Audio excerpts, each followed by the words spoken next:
या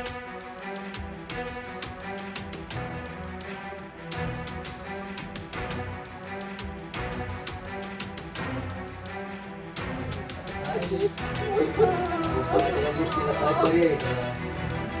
आता तुम्ही काय एवढं काय की लोकांपर्यंत लोकांना म्हणजे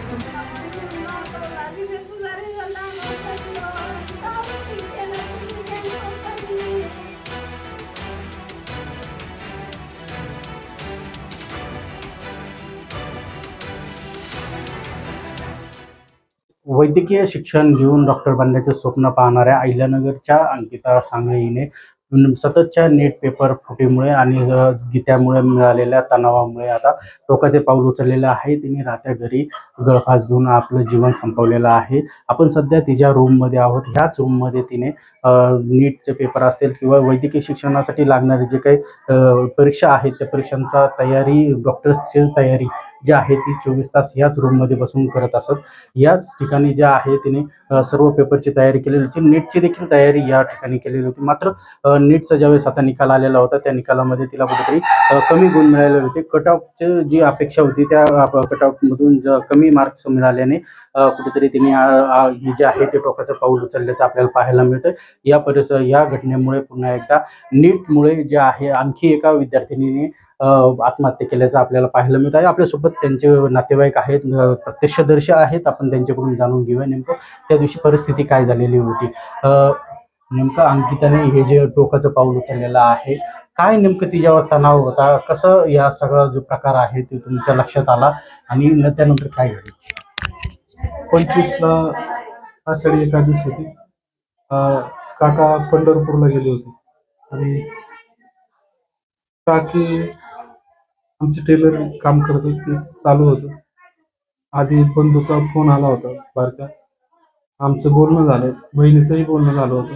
हे चालू परिस्थितीवर किंवा आंदोलन बाकीच्या गोष्टी काय होईल, काय परिणाम असतील या चर्चा झाल्यानंतर आणि हे 15-20 दिवस म्हणजे असे वातावरण आहे की बातम्या वगैरे निगेटिव्ह वातावरण, मोबाईल न्यूज पाहता पाहता आमची बहीण डिप्रेशनमध्ये गेली. कारण आधीच एक पेपर फुटी आणि त्याच्यामध्ये झालेला ताण, ते डिप्रेशन आणि पुन्हा पेपर दिल्यानंतर अपेक्षेपेक्षा कमी गुण आणि ज्यावेळेस पेपर दिला त्यावेळेस चांगल्या अपेक्षेने गुण मिळाल्याची अपेक्षा होती. अशा प्रकारे तिने एक वेगळ्या प्रकारचं टेन्शन घेतलं आणि हायपर होऊन आपला गळफास घेऊन आत्महत्या केली. अंकिताने जे आहे दोनदा नीट दिल्याचं समजतं. या अगोदरची जी देखील नीट दिली होती, कशा पद्धतीने तिचे गुणांची जे आहे तिने पडताळणी केलेली होती, कसा तिला कॉन्फिडन्स होता? आता आमचा बंधू बारका वैद्यकीय शिक्षण घेतच आहे. त्याशी बॉन्डिंग झाला असता पहिला आम्ही मार्क चेक केले घरगुती, तर आम्हाला वाटलं मागच्या वेळेस 113चा कटअप लागला होता. निश्चितच ह्यावेळेस थोडे मार्क वाढतील आणि थोडाफार कटअप वाढेल. पण आम्ही जसं पाहिलं आम्हाला चांगले मार्क होते आणि त्या संदर्भात बंधू म्हणला काही नाही अडचण, कोणत्याही डॉक्टरच्या क्षेत्रामध्ये तुझा नंबर लागेल, टेन्शन घेऊ नको, काही अडचण येणार नाही. या इथून आम्ही शांत राहिलो. पण रिझल्ट आल्यानंतर वास्तविक परिस्थिती वेगळीच होती आणि त्या परिस्थितीमध्ये डिप्रेशनमध्ये जाऊन बरं, आता जे आहे नीट पेपर फुटी प्रकरणी केंद्रीय मंत्री धर्मेंद्र प्रधान यांचा राजीनामा झालेला आहे. सरकारने त्याच्यावर समिती देखील दाखल केली. आज त्याचं विधेयक देखील जे आहे सादर होत आहे. एकंदरीत एक कुटुंबीय म्हणून आज आपली मुलगी जी आहे ती आपण गमावलेली आहे. एक कुटुंबीय म्हणून सरकारकडे काय आव्हान कराल? नक्कीच आता माझी बहीण पुन्हा येणार नाहीये, पण देशामध्ये महाराष्ट्रामध्ये ही घटना कुठे घडू नये. माझ्या जिल्ह्यामध्ये पहिलीच घटना आहे. अशी घटना राज्यामध्ये किंवा देशामध्ये किंवा जगामध्ये कुठेच घडू नये एवढीच एक अपेक्षा राहील. निश्चितच सरकारने या गोष्टीकडे गांभीर्याने लक्ष द्यावं आणि आमच्याकडे थोडं सहानुभूतीने पाहावं एवढीच अपेक्षा आहे सरकारकडे. शेवटचा प्रश्न, नीट पेपर दिले त्यानंतर वैद्यकीय क्षेत्रात काम म्हणजे येऊ पाहणाऱ्या विद्यार्थ्यांसाठी आता आपण एक भाऊ म्हणून काय म्हणू? नक्कीच एक काहींचा मोठा भाऊ म्हणून किंवा छोटा भाऊ म्हणून नक्कीच सांगेल की छोट्या मोठ्या गोष्टीकडे एक निकालाच्या गुणांकडे पाहून, आकडा पाहून नक्कीच आपण आपलं आयुष्य संपवू नका आणि पुन्हा आपल्याला चान्स मिळतील. पुन्हा पेपर होणारच आहेत आणि वर्षानुवर्ष वेगवेगळे पेपर आपण देणारच आहोत. या अशा गोष्टींकडे न लक्ष देता आपण अभ्यासाकडे किंवा डिप्रेशन मध्ये आलो आपण कोणाकडे मित्रमैत्रिणींकडे मन मोकळं करावं, कुठं फिरायला जावं, या वेगळ्या गोष्टी करून आपण थोडं शांत राहावं. पण आत्महत्या हा एक टोकाचं पाऊल उचलून नक्कीच जे आहे आपण पाहू शकतो कशा पद्धतीने नातेवाईकांवर जे आहे आता जे दुःखाचा डोंगर पसरल्याचा आपल्याला पाहायला मिळतं. कुठेही निकाल हा सर्वस्व समजला जात नाही, त्यामुळे विद्यार्थ्यांनी देखील हे टोकाचं पाऊल उचलू नये असे आवाहन अंकिताच्या नातेवाईकांनी केलेलं आहे. गिरीश रासकर, नवराष्ट्र, अहिल्यानगर. तिने 2026ला 3 मेला पेपर दिलता. त्याच्यातले मार्क म्हणजे त्याच्या समाधानासारखं होते, पण तो रिलेट झाल्यामुळे ते परत परीक्षा म्हणजे अभ्यास करायला चालू केलं. 21 जूनला पेपर झाला. त्याच्यात पण तिला मार्क त्याचे म्हणजे जरा थोडसे म्हणजे अपेक्षा जरा होत्या, पण मार्क कमी होते जरा. पण तिने कट-ऑफ त्याचं का हे म्हणजे मार्क चेक केला 166 मार्क येत होते तिला.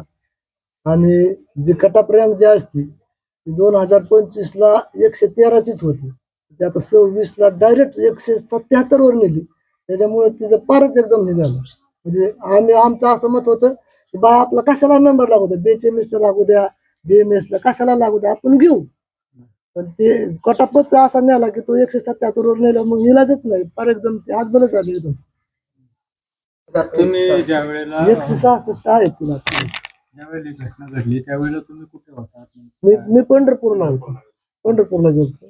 आषाढी एकादशी होती त्या दिवशी, त्यामुळे मी पंढरपूरला गेलो. आणि घटना कशी काय? मला मग माझ्या मिसेसच्या फोनवरून आमचे शेजारी आहे त्यांनी फोनवर बोलले बाबा असं असं झालं. मग मी लगेच निघालो तिकडनं. कीर्तनामध्ये होतो, आमच्या गावाची दिंडी होती, आमच्या गावाची भागवत त्या होती तिथं. त्यांनी पाहिलं मला फोन आला, पण त्यांना ते उभा असल्यामुळे त्यांना काहीच म्हणजे मला विचारताच नाही आलं त्यांना. दीदीची लई अपेक्षा होती व तिचा नंबर लागाव म्हणून.